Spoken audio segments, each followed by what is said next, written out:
क्या है कि आज एमएम के कार्यकर्ताओं ने यहाँ पर टोरेंट के खिलाफ जो आंदोलन रखा है, टोरेंट हटाओ मुमरा बचाओ, तो मैं समझता हूँ कि ये जो मुमरा के कुछ हमारे अच्छे समाज सेवी और बहुत सारे ऐसे लोग हैं जो यहाँ पर आके सैफ भाई को और पूरे उनकी टीम को समर्थन दे रहे हैं। तो मैं समझा कि आज मुमरा के इशू के ऊपर अगर कुछ अच्छा हो रहा है, अगर मुमरा के हित में कुछ अगर हो रहा है तो उसको मुमरा के हित में अपने को भी जाना चाहिए।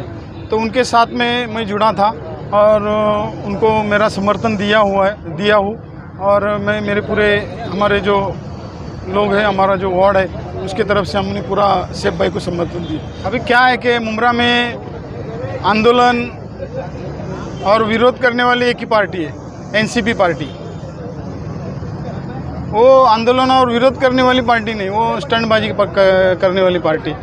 मेरे को बताओ, अभी इतने सालों से 2009 से यहाँ पर आमदार जितेंद्र आवाड़ है, वो आप अगर उसको उठा के देखेंगे कि कितने यहाँ पर आंदोलन हुए और कौन सा आंदोलन कोई भी चीज़ के लिए आंदोलन किया हुआ है तो उस आंदोलन का उस काम का अंजाम तक पहुँचा है। मेरे को कोई भी ऐसा ये बताओ उदाहरण के एक आंदोलन इसके लिए काम के लिए आंदोलन किया और उसका अंजाम तक पहुँचा है। सिर्फ कोई भी अगर करने वाला है तो उससे पहले इन लोग को तुरंत इन लोग को खबर लग जाती है तो स्टंटबाजी करना चालू कर देते। अभी पिछले हफ्ते में, पिछले 15 दिन में, ठीक है, मुमरा कलवा के विधानसभा अध्यक्ष शमीम भाई, इनकी भी भावना जुड़ी हुई है कि मुमरा में टोरेंट के जो अत्याचार है इनको ख़त्म होना चाहिए, अत्याचार को। उन्होंने भी जो ताला लगाने की कोशिश की थी, अभी राजनीति के हिसाब से बोलना नहीं चाहिए था, क्या मालूम अभी कौन सी चाबी थी जो ताला लगाए या नहीं लगाए है, वो भी मालूम नहीं। कैसे ताला खुल गया इसका भी ज़रा जवाब आप लोग पत्रकार भाई है तो उनसे पूछ लीजिए कि बाबा ये ताला क्यों खुल गया और कैसे खुल गया। तो मैं समझता हूँ कि उन्होंने कहा था कि 3 महीने के 3 नोटिस आने के बाद ही किसी के ऊपर भी जो होएगा वो गुना दाखिल होएगा या उनको कार्रवाई होगी। तो ये सब अभी मेरे यहाँ पर अभी कल एक लेडी आई थी, रात को मेरे को फ़ोन किया, वो लेडी ने बोले वो हमारे ऊपर दाखिल हुआ गुना। तो मैं बोला ठीक है, बोला कल सुबह में आओ। तो मैं उनको मिला आज, तो उन्होंने मेरे को बताया कि आज मेरे ऊपर गुना दाखिल किया विजिलेंस वालों ने।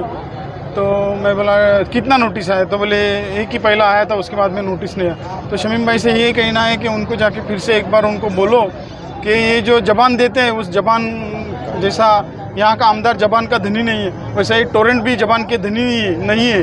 तो उनको ज़रा बता दो कि ये सब जो कर रहे हैं ना चालबाजी टोरेंट वाले, 3 नोटिस देने का शमीम भाई को उन्होंने जबान दी थी कि 3 नोटिस के बाद ही हम लोग कार्रवाई करेंगे। तो अभी यहाँ पर आज ऐसा मालूम पड़ा कि यह 3 नोटिस न देते हुए इन्होंने डायरेक्ट विजिलेंस की केस किए उन्होंने जनता के ऊपर। इससे पहले भी जब वो नगर विकास मंत्री थे, उनसे मांग की थी कि टोरेंट के खिलाफ, तो उन्होंने भी बताया था कि ठीक है इसके ऊपर कुछ मीटिंग लगा के आगे चर्चा करते, लेकिन अब तो वो सीएम बन चुके हैं तो उनको हम लोगों ने इसके बारे में मांग की है कि टोरेंट हटाओ। तो उसके बारे में अभी अधिवेशन के बाद कल ही मैं गया था और उनको बात किया सबको, और उन्होंने बोला कि अधिवेशन के बाद अब इसके बारे में कुछ ना कुछ रास्ता निकालते टोरेंट के बारे में। तो अभी देखते हैं इंशाल्लाह आगे कुछ ना कुछ अपने को उम्मीद रखते हैं कि बाबा उनसे कुछ ना कुछ अपन मुमरा के लिए लेके आएंगे। क्या होता है कि मुमरा में जब सीएम साहब आते हैं तो ये सब चीज़ें मांगता है उनसे। मुमरा में जब सीएम साहब, खासदार साहब आते हैं तो प्रोटोकॉल में आमदार से बहुत बड़े वो, बहुत बड़े बोले तो प्रोटोकॉल में बड़े वो, लेकिन तुम वो इतने बड़े लोग आएंगे और बोलेंगे कि जितेंद्र आवाड़ अंगार है, बाकी सब बंगार है। तो इतना बड़ा एक अपने गांव में आदमी आता है, उससे अपने गांव के लिए कुछ मांगना चाहिए, तो उनको अपन भंगार बोल के उनको अपन ये करेंगे तो उनका अपमान करेंगे तो कितना योग्य नहीं है ना। तुम मांगो ना, मुमरा के लिए कुछ मांगने का है तो मांगो ना। MSCDCL के अधिकारी आए थे, आप भी वहाँ थे, क्या चर्चा हुई, क्या कहा? उन्होंने कहा कि ये सब जो चीज़ें हैं वो उपोषण पीछे ले लो, लेकिन हमारे भाई है वो उपोषण पीछे लेने के लिए तैयार नहीं लेंगे, क्योंकि वो डिसीजन मेकर जो अधिकारी आए थे वो डिसीजन मेकर। में उनको एक ही सवाल पूछा कि आप डिसीजन मेकर है क्या, आप डिसीजन ले सकते हैं कि जो हमारे मुद्दे हैं वो मुद्दे को आप ये कर सकते हैं क्या, जो राष्ट्र मुद्दे हैं उनको आप ये कर सकते, मंजूर कर सकते क्या।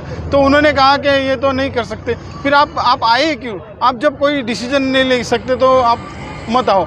आपके जो जिम्मेदार है, जो आपको यहाँ पर जो हमारे मुद्दे, हमारा जो निवेदन है ये जो निवेदन दिया है उसके ऊपर आप अगर सोच विचार करके अगर आप आएंगे और उसके बारे में बात करेंगे, कोई जवाबदार अधिकारी आएगा तो उससे बात करने में कोई अलग ही मज़ा रहेगा।